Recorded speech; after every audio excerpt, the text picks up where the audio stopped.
अस्सलाम वालेकुम dear viewers. तो आज जो है ना हम एटॉमिक नंबर को डिस्कस करते हैं कि एटॉमिक नंबर है क्या और इसको जो है ना डिटेल से अंडरस्टैंड करने की कोशिश करते हैं। तो यहाँ पे हमारे पास जो एटॉमिक नंबर की डिफिनेशन है वो कुछ यूँ है कि the number of proton in the nucleus of an atom is called atomic number. इस डेफिनेशन का मतलब ये है कि किसी एटम के जो न्यूक्लियस में जितने प्रोटॉन होते हैं, नंबर ऑफ प्रोटॉन को हम बोलते हैं एटॉमिक नंबर। ठीक है, यानी हमने लास्ट टाइम पढ़ा था कि एटम के जो है ना दो पार्ट्स है या दो पोर्शन है। ठीक है, एक को हम बोलते हैं शेल्स और एक को बोलते हैं न्यूक्लियस। न्यूक्लियस के अंदर जो है ना प्रोटॉन और न्यूट्रॉन पाए जाते हैं। ठीक है, न्यूक्लियस के अंदर जो प्रोटॉन की तादाद है ये हमारे पास एटॉमिक नंबर कहलाती है। ठीक है, तो फॉर एग्जांपल अगर तो नेक्स्ट हमारे पास है atomic number is also the number of electron present around the nucleus of a neutral atom. अगर कोई एटम हमारे पास है और इसके ऊपर कोई चार्ज नहीं है, मतलब न्यूट्रल है, न्यूट्रल एटम है, तो वो हमारे पास इस तरह है कि इसमें जो नंबर ऑफ इलेक्ट्रॉन होते हैं और नंबर ऑफ प्रोटॉन ये आपस में इक्वल होते हैं। तो नंबर ऑफ इलेक्ट्रॉन और number of proton neutral atom में क्या होते हैं? इक्वल होते हैं, they are equal. Number of electron is equal to number of proton. ठीक है, न्यूट्रल एटम की केस में। तो या हम नंबर ऑफ प्रोटॉन, जितने प्रोटॉन होते हैं उसको भी एटॉमिक नंबर बोल सकते हैं, या नंबर ऑफ इलेक्ट्रॉन को भी हम एटॉमिक नंबर बोल सकते हैं। ठीक है, तो यहाँ पे हमारे पास जो एटॉमिक नंबर की पॉइंट नंबर 3 है वो क्या है? All the atom of an element have the same atomic number. एक एलिमेंट, ये तो हमने पढ़ा था लास्ट टाइम कि एलिमेंट जो है ना वो एटम से बनता है, यानी ग्रुप ऑफ एटम जो है ना कंबाइन हो जाते हैं फिर हमारे पास एलिमेंट बनता है। तो जिन एटम से एलिमेंट बनता है, एक एलिमेंट जिन एटम से बनता है वो तमाम एटम जो है ना आपस में सिमिलर होते हैं, इनकी एटॉमिक नंबर जो है ना वो सेम होती है। ठीक है, फॉर एग्जांपल हमारे पास एक एग्जांपल है H2, ये हाइड्रोजन एलिमेंट है। ठीक है, और एटम भी अच्छा, तो ये जो है ना हमारे पास, या सिंपल H ले ले, He ले ले, हीलियम ले ले।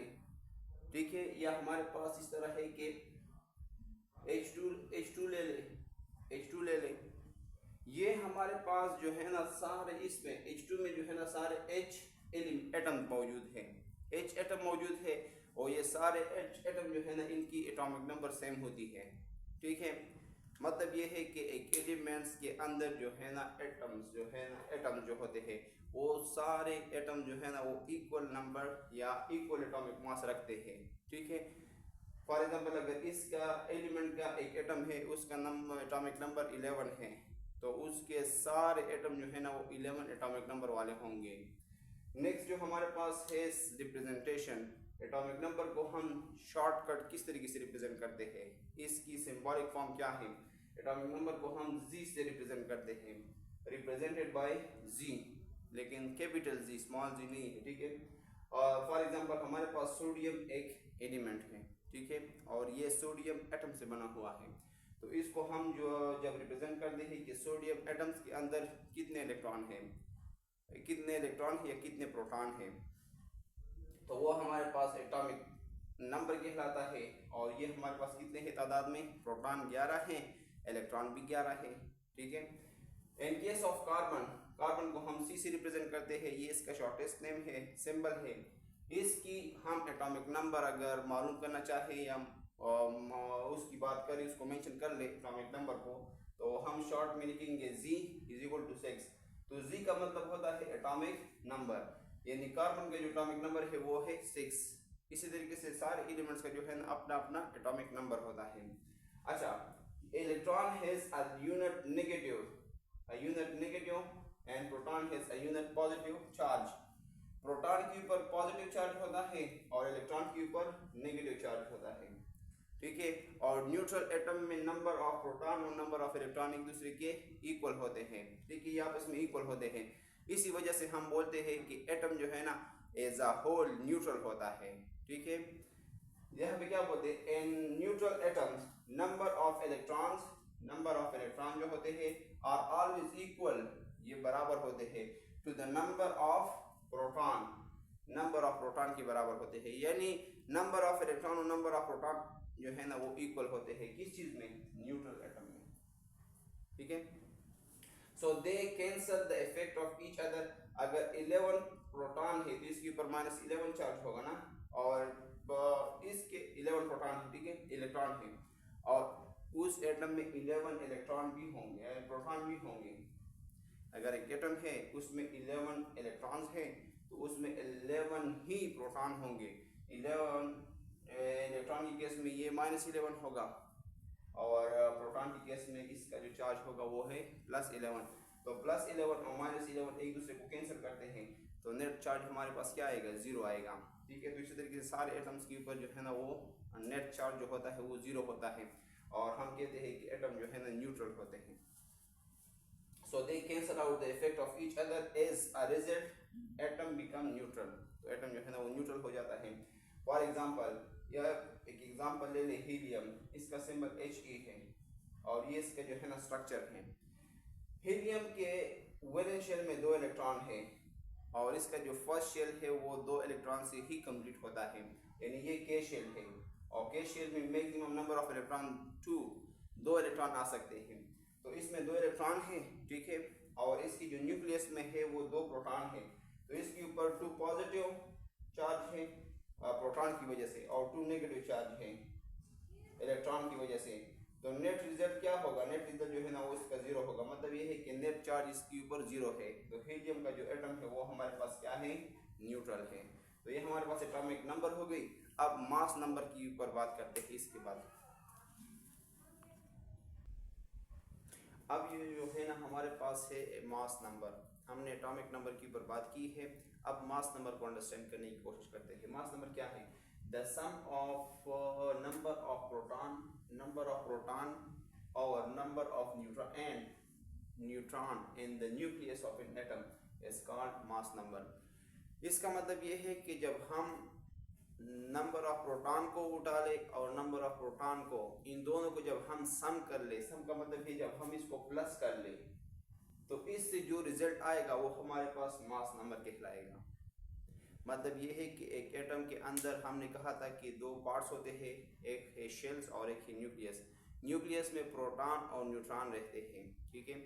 तो प्रोटॉन और न्यूट्रॉन की जो न्यूक्लियस में तादाद है, जब हम इनको जमा कर ले, जब हम इनको क्या कर ले, जमा कर ले, जब हम इनकी सम निकाले, तो वो जो सम आएगा, वो जो प्लस एडिशन की वजह से जो रिजल्ट आएगा उसको हम बोलते हैं मास नंबर। सिंपल है।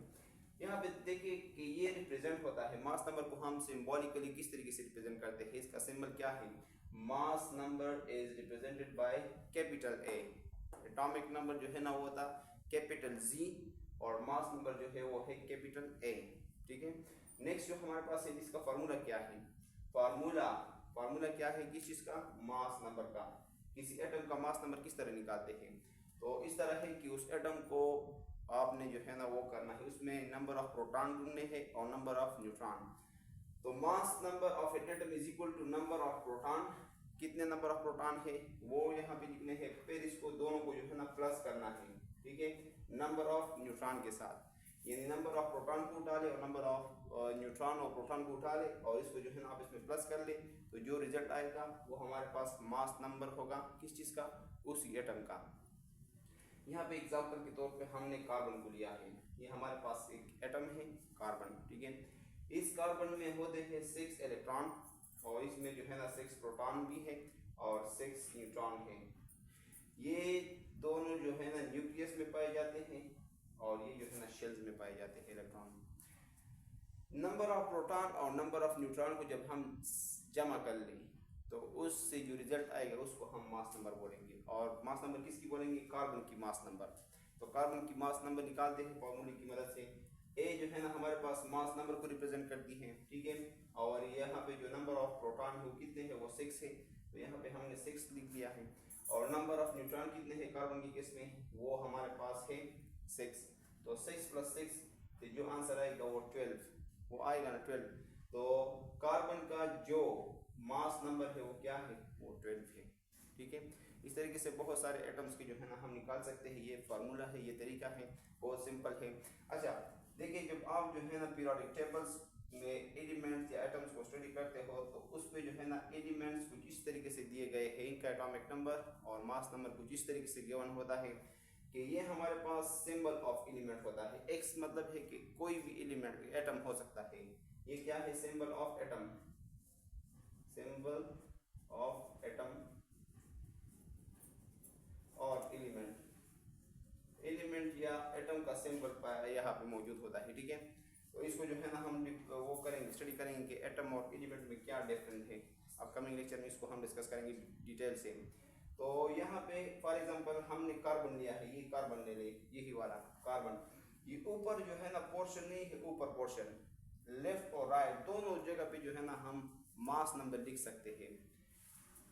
एटम की जो सिंबल होती है उसके लेफ्ट और राइट, बट अपर लेफ्ट और राइट, इसको हम सुपरस्क्रिप्ट भी बोलते हैं। ये ऊपर वाला साइड, इस रीजन को हम बोलते हैं सुपरस्क्रिप्ट। ठीक है, या लेफ्ट में या राइट में हम एटॉमिक नंबर मेंशन कर सकते हैं और बहुत सारे पीरियोडिक टेबल में जो है ना वो मेंशन है। और इसका जो सबस्क्रिप्ट होता है इसमें हम एटॉमिक नंबर लिखते हैं, लेकिन सबस्क्रिप्ट के लिए ये ज़रूरी है कि हमारे पास जो सबस्क्रिप्ट में एटॉमिक नंबर हम लिखते हैं ना वो लेफ्ट साइड पे हो। वो कहाँ पे हो? यहाँ लेफ्ट साइड पे हो। मैं इस एलिमेंट की पॉइंट ऑफ व्यू से बात करता हूँ, मेरे पॉइंट ऑफ व्यू से तो ये हमारे पे ये तो लेफ्ट साइड पे है। अगर एलिमेंट की पॉइंट ऑफ व्यू से हम बात करें तो वो राइट साइड पे रहता है। ठीक है, मतलब ये है कि इस साइड पे लिखना है एटॉमिक नंबर। इसका जगह जो है तब्दील नहीं हो सकता। हाँ, इसको एटॉमिक मास को यहाँ पे भी लिख सकते हैं, सॉरी मास नंबर को यहाँ पे भी लिख सकते हैं और यहाँ पे भी लिख सकते हैं। ये मास नंबर है, एटॉमिक मास जो है ना कुछ और चीज़ होती है, इसको हम नेक्स्ट लेक्चर में डिस्कस करेंगे। ठीक है, और फिर इन दोनों की मास नंबर और एटॉमिक मास में जो डिफरेंस है उसको भी स्टडी करते हैं। ठीक है, अपकमिंग लेक्चर में। तो ये हमारे पास जो है ना वो इसकी रिप्रेजेंटेशन है और यहाँ पे जो है ना हम मेंशन करते हैं एटॉमिक नंबर और मास नंबर। ये दोनों चीज़ें केमिस्ट्री में बहुत ज़्यादा अहमियत रखती है और एलिमेंट की प्रॉपर्टीज़ और डिफरेंट रिएक्शन वगैरह जो है ना हम इनसे एस्टिमेट करते हैं। तो इसलिए जो है ना हमें एटॉमिक नंबर के किसी एटम का एटॉमिक नंबर और उसका मास नंबर जो है ना वो जानना हमारे लिए ज़रूरी है। और पीरियोडिक टेबल में जो है ना इसको मेंशन भी किया गया है, हर एटम के साथ जो है ना अपना एटॉमिक नंबर और मास नंबर मौजूद होता है। यहाँ पे हमने एग्जाम्पल के तौर पे लिया है कार्बन। ठीक है, तो कार्बन के केस में हमने कहा है कि इसका मास नंबर 12 है और ये ए जो है ना इसका सिंबल है। तो अगर हम कार्बन सी को लिख ले, ये इसका सिंबल है, इसके ऊपर जो है ना हम मास नंबर लिखेंगे और मास नंबर यहाँ पे हमने कैलकुलेट किया है कि ये 12 है। ठीक है, 12। और इसका जो एटॉमिक नंबर है नंबर ऑफ इलेक्ट्रॉन या नंबर ऑफ प्रोटॉन, ठीक है, या ये या वो दोनों सेम है तो हम जो है ना 6 एक उठा लेंगे तो 6 ये एटॉमिक नंबर है और इसकी रिप्रेजेंटेशन जी से होती है। तो जी को हम सबस्क्रिप्ट में लिखते हैं और सुपरस्क्रिप्ट में हमने एटॉमिक मास दिया, सॉरी मास नंबर लिखा है। ये इसको हम इस तरीके से भी लिख सकते हैं। ठीक है, और इसको जो है ना हम इस तरीके से भी लिख सकते हैं कि इस 12 को जो है ना दूसरे साइड पे लेके जाए और ये एटॉमिक नंबर अपनी जगह पे रहेगा। ये एटॉमिक नंबर का जो पोजीशन है वो चेंज नहीं हो सकता क्योंकि इससे फिर जो है ना वो एटॉमिसिटी जो है चेंज हो जाती है। और इसको इस तरीके से भी लिख सकते हैं आप, कहीं पे जो है ना पीरियोडिक टेबल में ऐसा भी देखोगे कि ये लेफ्ट और राइट की बजाय टॉप और बॉटम में लिखेंगे। तो कुछ पीरियोडिक टेबल में जो है ना टॉप और बॉटम का केस यूज हुआ है।